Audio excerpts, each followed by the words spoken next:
You don't have to go to hell to live in hell. You can create your own hell here by being disobedient. You don't have to die to be cursed to a burning lake of fire to be in hell. You can create your own hell by your disobedience. You can wake up in the morning and find yourself in a hellish situation because of a series of bad choices that were made, that you brought on yourself. Many times I hear people saying, Satan did it to me, his demons did to me. Don't give Satan too much credit. He's a defeated foe. He's been crushed before the foundation of the world. Sometimes the one that's blocking your own blessing is yourself by being disobedient to the will of God. And just because God allowed it doesn't mean that God is not going to stop it. God's will shall be done. Nothing is more powerful than the blood of Yeshua, Jesus, God. If you're under his will, Satan can't touch you.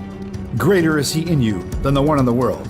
This situation is a sad consequence of being disobedient to God.